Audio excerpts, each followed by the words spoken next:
할렐루야. 하나님의 은혜와 평강과 위로하심이 함께 하시기를 축원합니다. 오늘도 요나서를 통해서 하나님의 음성이 또렷하게 들리기를 빕니다. 요나가 큰 물고기 뱃속에서 죽음의 고비를 넘기고 다시 살아나자 하나님은 또다시 요나를 찾아가서 두 번째 명령을 내리십니다.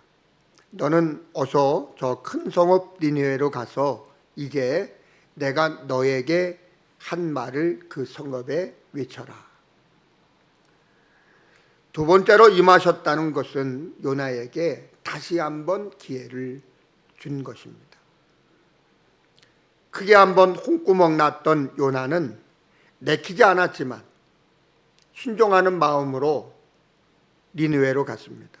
그리고 단 하루 니느웨를 돌아다니며 40일 후에 니느웨가 망한다 외쳤습니다.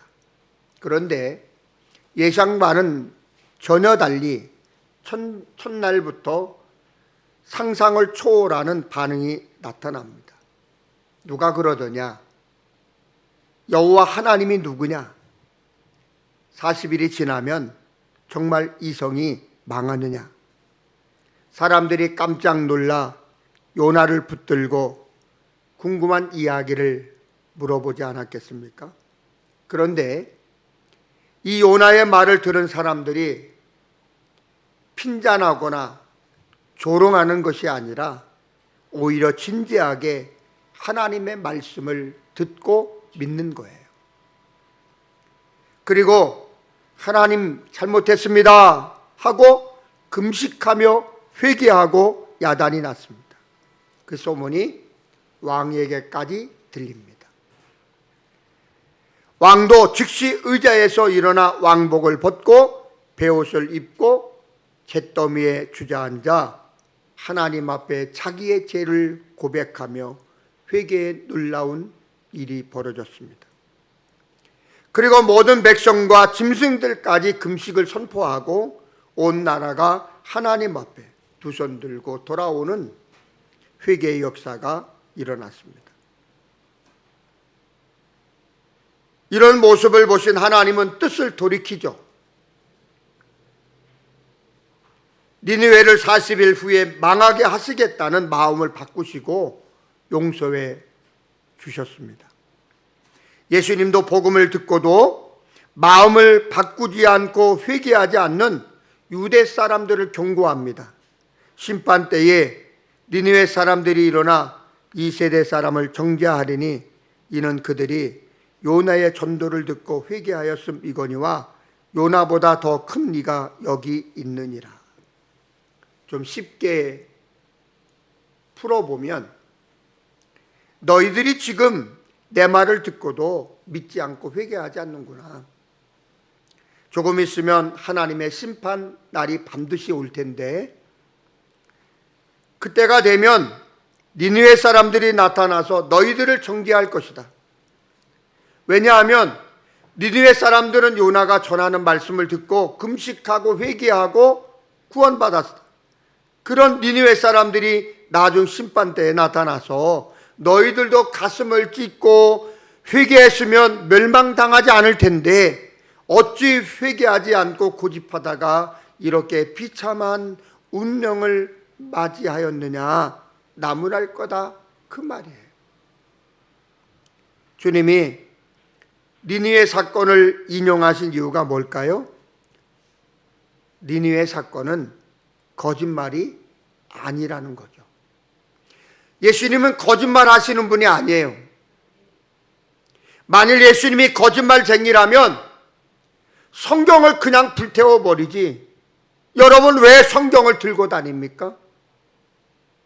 예수님이 거짓말쟁이라면 사기꾼으로 여러분 상대하지 말아야지 왜 그분을 믿고 성경을 들고 성경의 말씀을 믿습니까? 즉 니느웨의 놀라운 사건을 통해 주님이 나에게 주시는 메시지가 뭔가? 나를 위해서 들려주시는 하나님의 음성이 뭔가? 성령의 감동과 도우심과 깨달음을 사모하며 기다려야 돼요. 이것이 말씀을 듣는 자세예요. 여러분이나 저의 신앙의 자세예요. 오늘은 세 가지 정도 함께 생각하면서 은혜를 나눴으면 좋겠습니다. 첫째, 하나님은 끝까지 요나를 포기하지 않으셨어요. 요나를 끝까지 포기하지 않았어요. 처음에 하나님의 명령에 불순종하고 다시스로 도망가던 요나는 물고기 뱃속에서 죽을 고비를 넘겼습니다. 겨우겨우 하나님의 긍휼로 살아났습니다. 그런 후 하나님이 그를 또 부르셨습니다. 왜 그렇게 하셨습니까? 하나님께 불순종한 사람을 왜 또 찾으셨습니까? 사람이 없어서요? 하나님께 쓸만하고 마땅한 사람들이 얼마든지 있지 않았을까요? 요나가 아니더라도 더 똑똑하고 더 괜찮은 사람이 있었을 것입니다. 그럼에도 불구하고 하나님이 왜 요나를 또 찾아서 일을 맡기셨을까요? 하나님이 복음을 전하는 기회를 요나에게 다시 한번 준 거예요. 애굽의 왕자였던 모세가 들판에서 40년 동안 양치기를 할 때 애굽의 왕자는 옛날의 이야기죠. 옛날 이야기죠. 이제는 아무런 매력도 없는 사람, 나이도 80이나 넘은 늙은이에요. 그럼에도 불구하고 하나님이 모세를 점 찍었습니다. 하나님이 이스라엘을 구원하라고, 바로를 만나라고. 그러자 모세가 뭐라고 말합니까? 하나님, 나는 못 갑니다. 소가 둔하고 말재주가 없습니다. 40일 동안 저 광야에서 처박혀 양치기네 한 내가 지금 어디를 갑니까? 못 갑니다. 못 가겠다고 버텨도 하나님 어떻게 하셨습니까? 포기하지 않으셨습니다. 결국은 그를 보내시지 않았습니까? 그리고 하나님은 하나님의 놀라운 일을 행하십니다. 베드로가 예수님의 제자가 되어 3년 동안 따라다녔지만 결국 그는 실패자였습니다. 저 혼자 살겠다고 죄 없는 스승을 부인하고 주랭난친 비겁한 인간이었습니다. 그 정도면 포기해야 할 인간 아닙니까? 그런데 주님이 포기했습니까? 아닙니다. 갈릴리 바닷가에까지 찾아가셔서 3번이나 묻습니다. 요한의 아들 시몬아, 네가 나를 사랑하느냐? 내 양을 먹여라. 베드로를 다시 전도자로 보내지 않았습니까? 하나님은 베드로에게 다시 한번 기회를 준 거예요. 하나님은 이런 분이세요. 하나님은 지금 우리를 불러 이렇게 말씀합니다. 너희는 가서 모든 민족을 제자로 삼아라. 오직 성령이 너희에게 임하시면 너희가 권능을 받고 땅끝까지 내 증인이 되라. 너희는 온 천하에 다니며 만민에게 복음을 전파하라. 아버지께서 나를 보내신 것 같이 나도 너희를 보내노라. 주님은 이렇게 우리를 불러 잃어버린 영혼 구원을 위해 파송하셨습니다. 하나님이 우리를 점 찍으셨습니다. 네가 복음을 전해야 돼. 다른 사람들에게 맡기지 말고 네가 복음을 전해야 돼. 주님께서 우리에게 이 명령을 주신 거예요. 그런데 우리는 이 명령을 받았으면서도 모른 척 외면하고 무관심함. 설교를 들어도 그런가 보다. 성경에 있는 얘기인가 보다. 약간 마음에는 찔리지만 나와는 상관없는, 전혀 움직이지 않는, 나는 말을 못해서, 나는 믿음이 없어서, 그리고는 영혼 구원을 외면하고 내 마음 편한 대로 삽니다. 그렇게 오랫동안 신앙생활을 했으면서도 한 사람도 전도하지 않습니다. 그렇게 오랫동안 신앙생활을 했으면서도 내 남편, 내 자식, 내 아내, 내 가족은 그렇게 소중하게 여기면서도 지옥으로 달려가는 길 잃은 영혼들을 불쌍하게 여기지 않습니다. 그러니 그렇다고 해서 하나님은 여러분을 절대로 포기하지 않으세요. 반드시 여러분을 영혼 구원을 위해 또 보냈습니다. 반드시 보냈습니다. 길 잃은 영혼을 구원하기 위해 우리를 구원하셨기 때문에 결국 우리를 세상에 보내서 할 일을 또다시 줍니다. 이 사명은 피할 수도 도망갈 수도 없습니다.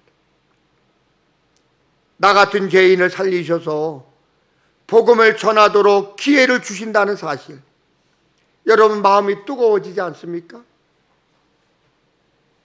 내가 뭔데 하나님이 이처럼 포기하지 아니하시고 이 소중한 일을 맡기실까? 내가 뭔데 나 같은 부족한 사람을 하나님 선택하여 주셔서 하나님의 말씀을 전하게 하시고 길 잃은 영혼들을 구원케 하실까? 여러분 신기하지 않나요? 신기하지 않으세요?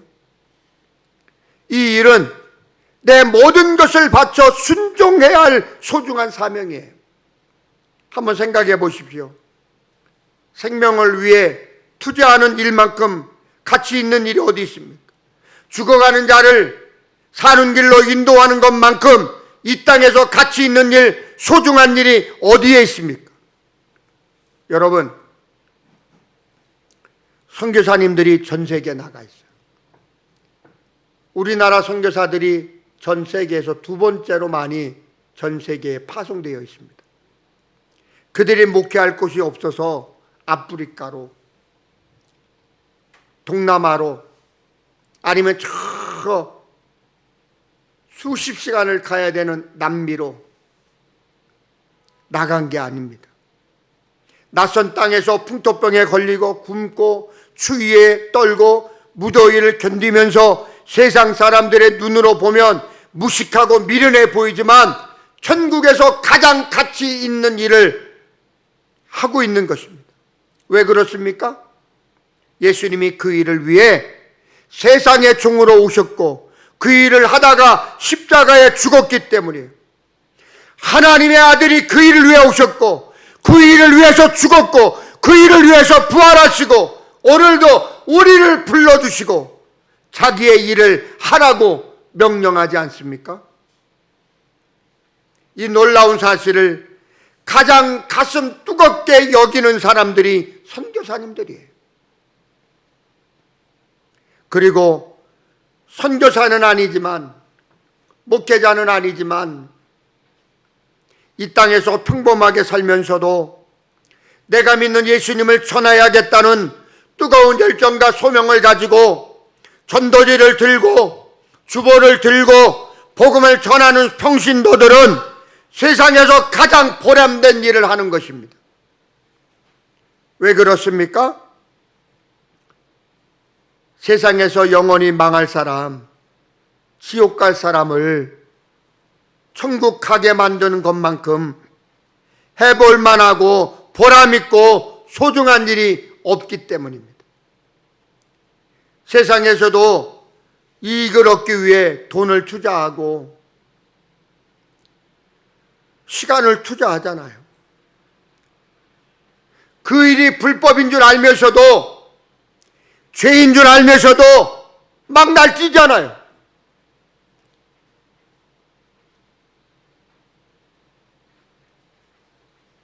그 길이 지옥 가는 줄 알면서도 그러잖아요, 여러분. 지옥 가는 거 그리 어렵지 않아요. 여러분이 입을 탁 닫아버리면 그만이에요. 의사는 생명을 살리는 일을 하는 사람들입니다. 우리가 아플 때 병원에 가잖아요. 병이 났을 때 얼마나 의사가 고맙습니까? 우리가 다 압니다. 할 만한 가치가 있죠. 그렇죠. 생명을 살리는 일은 매우 중요한 일입니다. 하나님이 이 일을 우리에게 맡기셨어요. 주님이 내게 부탁하신 복음 전도는 천사도 흠모하는 일입니다. 우리가 복음 전하면 천사도 부러워합니다. 그런데 우리가 왜 이 일을 감격하면서 못하는 것입니까? 한 번은 CCC 한국 대학생 선교회 여름 수련회에 참석한 적이 있었습니다. 수천 명의 젊은이들이 모여서 저녁 집회를 하고 있었습니다. 그런데 항상 보면 이 한국 대학생 선교회에서 여름 수련회를 할 때 보면 장소가 비좁고 열악해요. 거의 다 자기들이 사용하는 텐트를 치고 수천 동을 치고 거기서 밥 하나, 미역냉국 하나, 거기서 밥 하나, 오이냉국 하나, 그거 먹으면서 일주일 동안 집회를 해요. 쇠파란 젊은 청년들이 찬양을 1시간이 넘도록 부르는 걸 봤어요. 나중에는 전부가 일어나서 찬양을 합니다. 그 내용이 뭔지 아십니까? 예수 죽으시고 부활하셨다. 이 복음 땅끝까지 전하자. 그 찬양을 부르면서 젊은이들이 두 손 들고 찬양하다가 나중에는 뒹굴어요. 발쩍발쩍 뛰다가 울부짖다가 뒹굴기도 합니다. 가슴에 불이 타오르자 어찌할 줄을 모르는 거예요. 저는 그 모습을 지켜보면서 얼마나 부러웠는지 모릅니다. 나도 저때 저랬을까? 아직 우리 한국교회에 소망이 있네. 저 젊은이들이 세상에서 할 일이 많을 텐데, 하고 싶은 일도 많을 텐데, 친구를 만나고 놀고 싶을 텐데 다 포기하고 하나님 나라의 꿈을 꾸면서 펄펄 뛰고 울부짖고 뒹굴며 기도하는 그 모습이 저는 놀랍기도 하고 너무너무 좋은 거예요. 여러분, 하나님의 명령은 너무나 소중한 거예요. 우리가 그 명령을 감당하는 것만큼 영광스러운 일이 없습니다. 그래서 이사야가 환상 중에 이런 음성을 들었습니다. 내가 누구를 보내며 누가 우리를 위하여 갈꼬? 그때 이사야가 벌떡 일어났습니다. 제가 여기 있습니다. 내가 가겠습니다.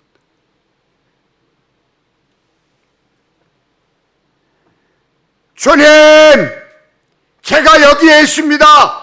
저를 보내주십시오. 이렇게 해서 이사야가 위대한 선지자가 된 것 아닙니까? 누가 우리를 위하여 갈고 내가 누구를 보낼고? 여러분, 하나님의 음성이 들리지 않습니까?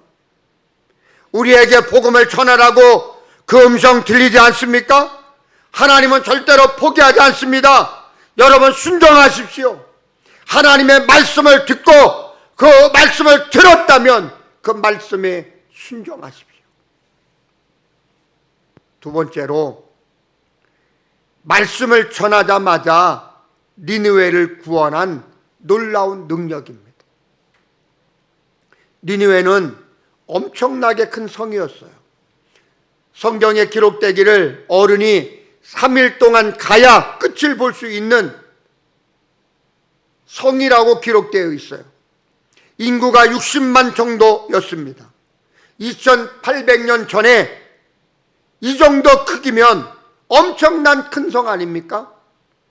거기에 요나가 단신으로 복음을 들고 들어갔습니다. 요나 한 사람이 복음을 전한다고 무슨 큰일이 일어나겠어요? 그것도 물고기 뱃속에서 3일 동안 있다가 나왔으니 몰골이 어떻겠어요? 보잘것없고 볼품없는, 쳐다봐도 웃음이 나오는 형편없는 한 남자가 하나님의 말씀을 번쩍 들고 가서 외칩니다. 40일이 지나면 이 성이 무너진다. 40일 후면 이 성이 망한다.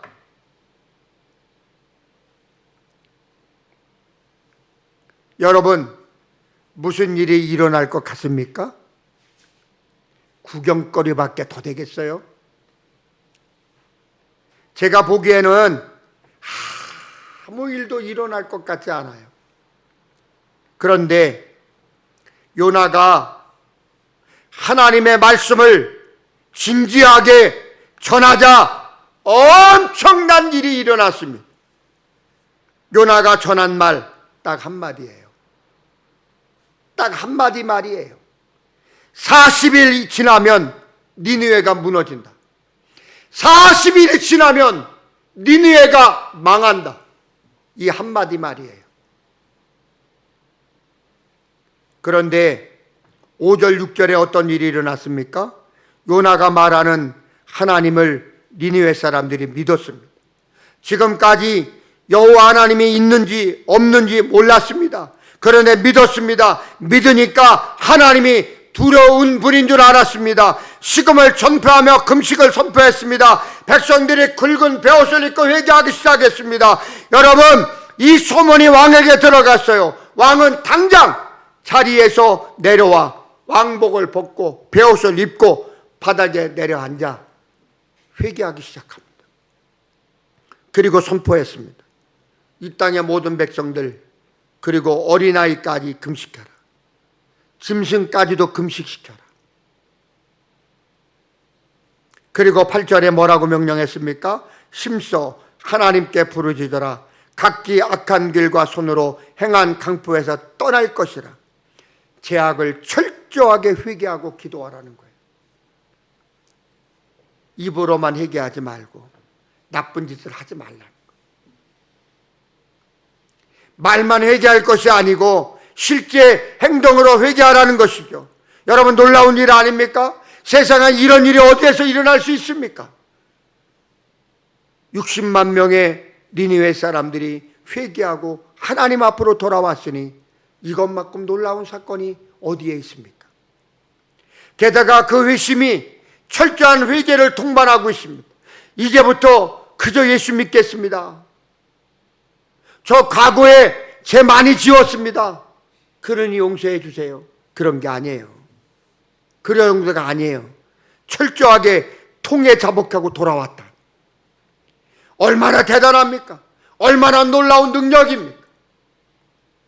여러분, 입을 열어 전하는 것이 이렇게 중요한 거예요.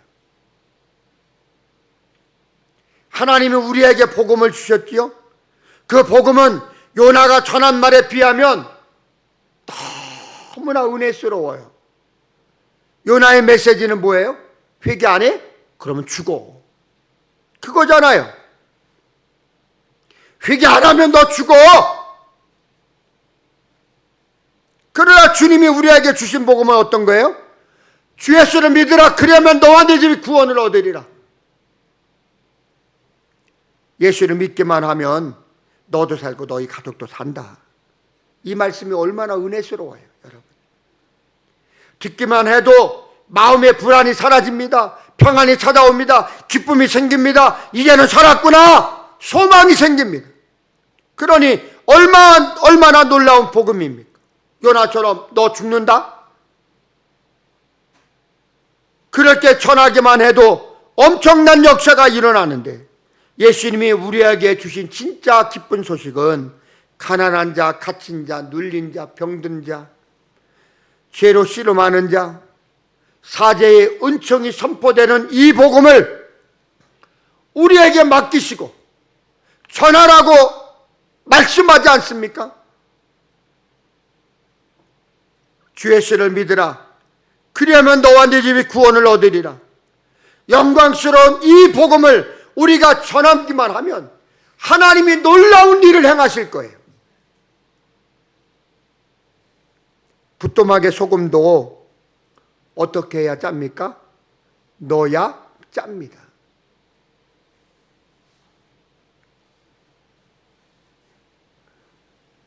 성경에 기록된 복음도 내가 전해야 생명을 구합니다.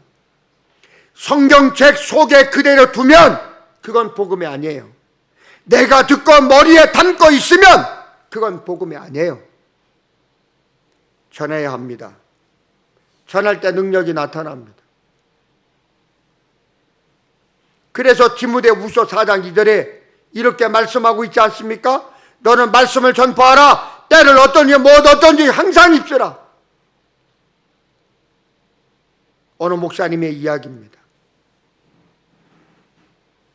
큰 교회 목사님인데 이 목사님의 아주 절친, 찐친이 어느 날 야, 나 실직했어. 그리고 찾아왔더래요. 나 취직 좀 시켜줘. 니네 교회 크니까 니네 교인 중에 좀 사업하는 사람이 있으면 나 좀 취직 좀 시켜줘.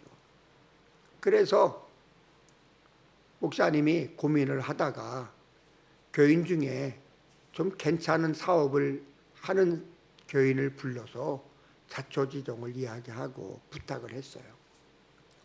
그러니까 이 교인이 그러죠 목사님. 그럼 면접을 보고 이제 취직을 했어요. 근데 목사님은 까마득하게 한 6개월 정도 까마득하게 잊고 있었는데 어느 날 들려오는 소식이 그분이 해고당했다는 이야기가 들어온 거예요. 그 목사님이 참 이상하다, 너무하다, 그럴 뿐이 아닌데 그렇게 생각하다가 그 교인을 슬그머니 목양실로 불러서 군사님 어떻게 된 일이에요? 뭔 일이 있었어요? 그리고 자초지종 물었습니다. 그랬더니 교인이 이런 말을 하더랍니다. 그 사람 참 성실하고 정직하고 근면해요. 그리고 판매 전략을 만들어 오는 것을 보면 정말 괜찮은 인재인 것 같습니다. 목사님이 깜짝 놀라서 왜 그렇게, 그런데 왜 해고했느냐고. 그러자 그 사람은 도대체 물건을 갖다 놓고 고객들에게 사라고 권할 줄을 모릅니다. 손님을 전시장까지 끌고 오고 물건을 보여주기는 잘하지만 그 사람들이 상품을 구매할 수 있도록 말 한마디도 제대로 해야 하는데 그걸 못합니다. 한번 생각해 보십시오, 목사님. 매상을 올리지 못하는 판매원이 무슨 소용이 있습니까? 하나님이 우리에게 복음을 맡겨주셨습니다. 한마디도 전하지 못하는 복음이라면 무슨 소용이 있습니까? 전하기만 하면 놀라운 일이 일어납니다. 니느웨 성에만 놀라운 일이 일어나는 것이 아니라 우리가 전하면 이 땅에도 우리 교회에도 얼마든지 놀라운 일을 체험할 수 있습니다. 지금도 복음을 전하는 사람들을 통해서 교회가 부흥되고 있습니다. 1879년경 존 노스와 맥간타이어 선교사에게 처음 우리나라 사람들이 만주에서 전도를 받았어요. 그분들이 누구냐? 백홍준이라는 분과 이응찬이라는 분이에요.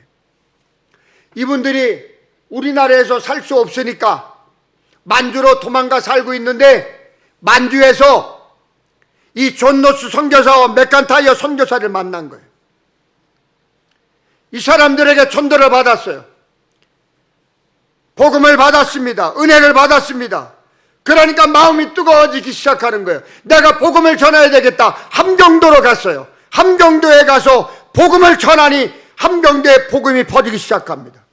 그런데 그들이 그 당시에 140년 후에 우리나라 국민 20% 이상이 예수님을 믿고 주일이며 성경책 끼고 교회를 다닐 줄 상상이나 했겠습니까? 누가 상상했겠어요? 아펜젤로 선교사가 1885년 조선에 복음을 전하며 청동 제1감리교회가 시작됐습니다. 당시 예수님의 복음을 들은 사람들이 누군지 아십니까? 가난하고 무식하고 도박에 빠지고 우상에 빠진 찌드는 사람들, 그런 사람들이었어요. 140년 전 그들이 복음을 받아들이고 전할 때 140년이 지난 지금 우리가 사는 이 평택 땅에 십자가가 환하게 비치는 놀라운 부흥이 일어나리라고 여러분 상상이나 했겠습니까? 못했을 거예요. 그러나 이름도 없이 빛도 없이 복음을 전한 사람들 때문에 이런 기적이 한국의 평택 땅에 일어났지 않습니까? 우리가 입을 열어 전하면 능력이 나타납니다. 놀라운 역사가 일어납니다. 죽은 자가 살아납니다. 하나님을 조롱하던 완악한 사람들이 가슴을 치며 회개하고 돌아옵니다. 복음은 이런 능력이 있어요. 왜 이런 능력이 안 일어납니까? 전하지 않기 때문에.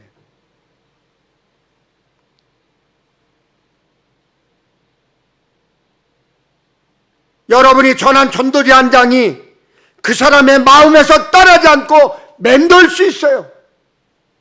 그러다가 나중에 때가 되면 복음을 받아들이게 됩니다. 복음은 전파될 때 능력이 나타나요. 여러분이 지금까지도 그랬지만 앞으로도 입을 꼭 닫고 작거를 채우고 복음을 전하지 않으면, 예수를 전하지 않으면 부흥의 역사는 일어나지 않아요. 마지막 세 번째입니다. 니느웨의 부흥이 우리에게도 일어나도록 사모하며 기도해야 합니다. 당시 요나가 니느웨에 가서 말씀을 전할 때 형편이 별로 좋지 않았어요. 니느웨는 아수르의 수도였는데 아수르가 주변 나라들과의 관계에서도 위기였었고요. 경제적으로, 정치적으로 위기였어요. 그런데 지금 많은 학자들과 전문가들이 지금 우리나라가 어떻다고 그래요? 매우 위험하다고 그래요. 위험하다고 경고하고 있어요. 당시 니느웨의 위기가 우리나라에도 지금 있어요. 그런데 우리가 주목할 것이 있어요.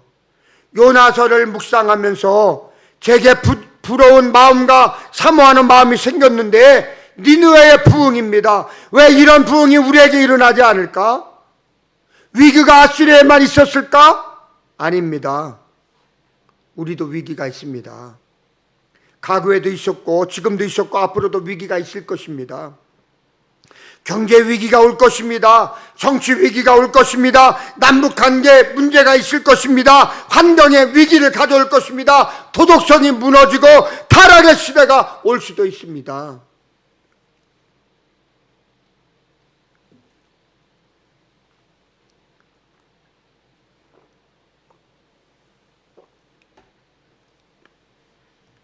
위기를 느낀 니느웨 사람들은 하나님의 말씀을 듣자마자 회개하는 큰 부흥을 체험했는데, 오늘날 우리는 이런 위기를 느끼면서도 왜 회개하지 않지?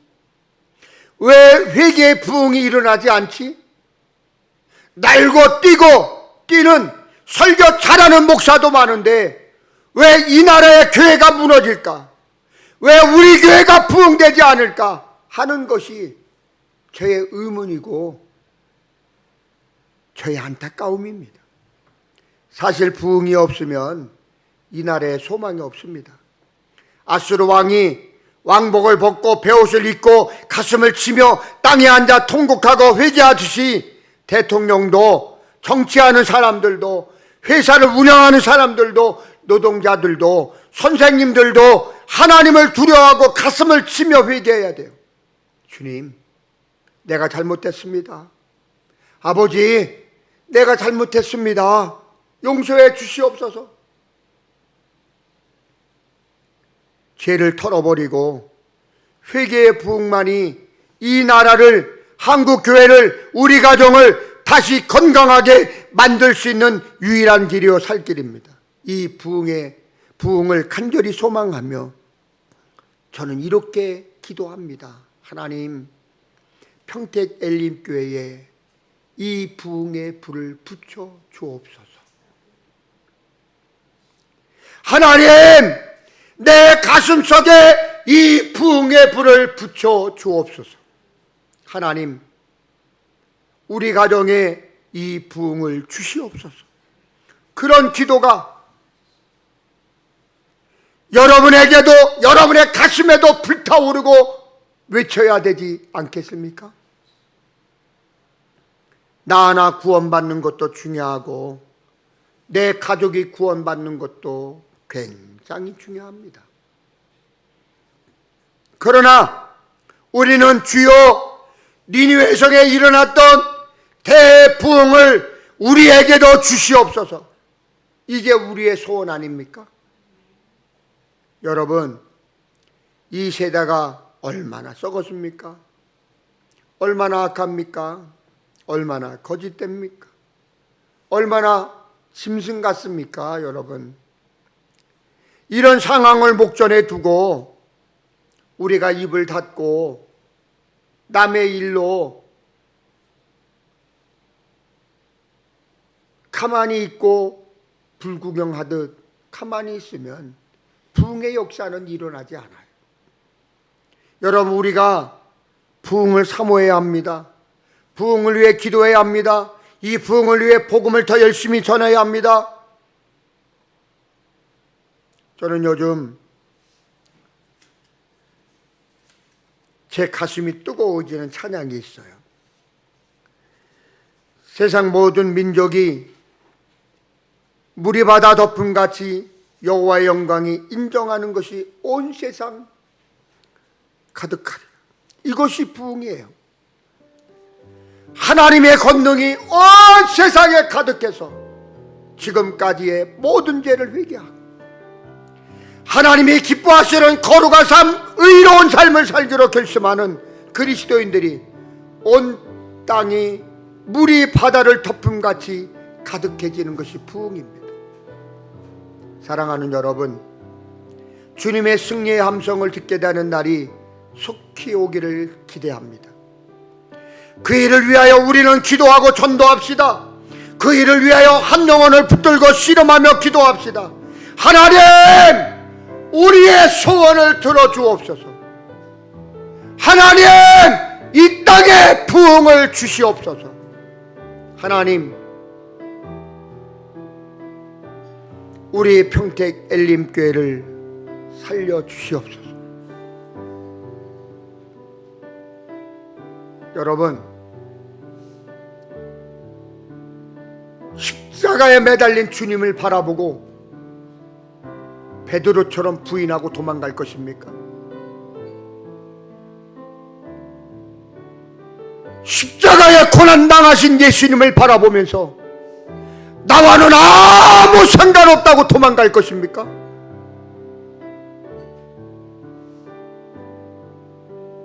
그러면 주님과 아무 관계가 없는 거예요.